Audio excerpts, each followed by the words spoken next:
Assalomu alaykum. Efirda yurtimiz hayotiga oid eng so'nggi xabar va yangiliklar taqdimoti bilan Nigoh informatsion dasturi. Dastur taqdimoti bilan studiyada Sarvara Tojiyeva. Bugun Oliy Majlis Senatida Senat raisi Tanzila Narbayeva va Yevropa xavfsizlik va hamkorlik tashkiloti raisining gender masalalari bo'yicha maxsus vakili Sara Sofiya Siren o'rtasida uchrashuv bo'lib o'tdi. Suhbat chog'ida O'zbekistonda gender tenglikni ta'minlash, ayollar huquqlarini himoya qilish va zo'ravonlikka qarshi kurashish borasidagi islohotlar muhokama qilindi. So'nggi yillarda qonunchilikni takomillashtirish, ayollarning siyosiy faolligini oshirish va reabilitatsiya xizmatlarini kengaytirish bo'yicha amalga oshirilayotgan ishlar ijobiy samara berayotgani qayd etildi. Sara Sofiya Siren O'zbekistonda olib borilayotgan gender siyosatini yuqori baholab, ayniqsa hududlardagi reabilitatsiya va moslashuv markazlarining ahamiyatini alohida e'tirof etdi. Shuningdek, nodavlat va notijorat tashkilotlar, fuqarolik jamiyati institutlari va erkaklarning gender tenglik jarayoniga jalb etilishi muhim ekani ta'kidlandi. Uchrashuv yakunida O'zbekiston va Yevropa xavfsizlik va hamkorlik tashkiloti o'rtasida hamkorlikni yanada chuqurlashtirish, tajriba almashish va amaliy hamkorlik platformalarini kengaytirish bo'yicha kelishuvga erishildi. Aliment to'lovchilarga chet elga chiqish bo'yicha yengillik berildi.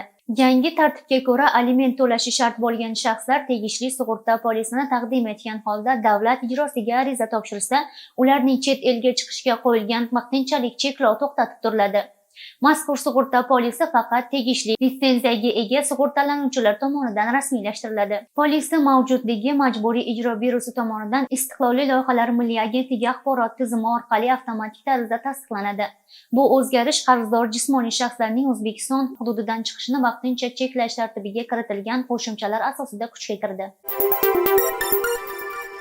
Aholi va qishloq xo'jaligi ro'yxatga olish bo'yicha o'quv seminarlari davom etmoqda. O'zbekiston Respublikasi Prezidentining Prezident farmoni 173-son farmoniga muvofiq 2026-yil 15-31 yanvar kunlari Stat.uz portalida davlat organlari, yirik korxonalar va tashkilotlar xodimlarini ro'yxatdan o'tkazish jarayonini tashkil etishda ishtirok etadigan mutaxassislar uchun Oltinsoy tumanida maxsus o'quv seminarlari o'tkazilmoqda. Seminarda xodimlarga ma'lumotlarni yig'ish, elektron so'rovnomalarni to'ldirish va aholi hamda qishloq xo'jaligi ma'lumotlarini sifatli to'plash, qayta ishlash va tahlil qilish tartiblari batafsil tushuntirildi. Tadbir ro'yxatga olish jarayonini muvaffaqiyatli tashkil etishga, xodimlarning amaliy ko'nikmalari bilan ta'minlashga qaratilgan. O'zbekiston Davlat xavfsizlik xizmati tomonidan xorijiy maxsus xizmatlar bilan hamkorlikda o'tkazilgan tezkor tadbirlar natijasida 25 yildan ortiq vaqt davomida qidiruvda bo'lgan O'zbekiston fuqarosi noyabr oyida chet elda qo'lga olinib, mamlakatimizga qaytarildi. 1999-yilda O'zbekistondan chiqib ketgan bu shaxs hijrat va jihod g'oyalarini qo'llab-quvvatlab, Afg'oniston, Pokiston va Suriya hududlarida xalqaro terroristik tashkilotlar safida jangovar harakatlarda qatnashgani aniqlangan.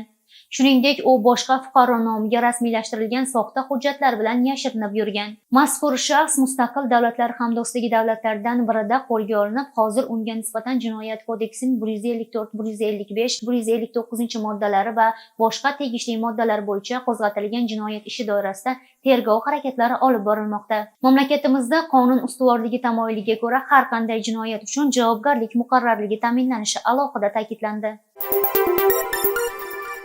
Kecha Gonkongdagi ko'p qavatli turar joy majmuasida yong'in yuz berdi.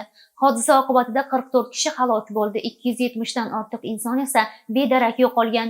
Qutqaruv xizmatlari bedarak ketgan shaxslarni izlash ishlarini uzluksiz davom ettirmoqda. Shuningdek, hodisa oqibatida 29 nafar fuqaro shifoxonaga yotqizilgan bo'lib, ularning ayrimlarining ahvoli og'irligi ma'lum qilindi. Yong'in sabablari hozircha aniqlanmagan. Mutaxassislar yong'inning sabablari va hodisa oqibatlarini o'rganishda davom etmoqda.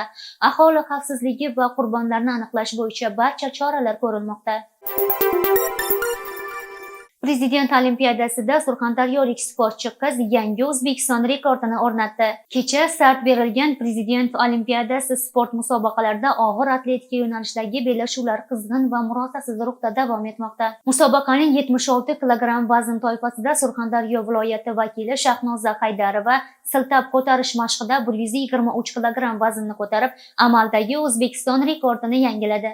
Dast ko'tarish bosqichida esa u 97 kilogramm natijani qayd etdi.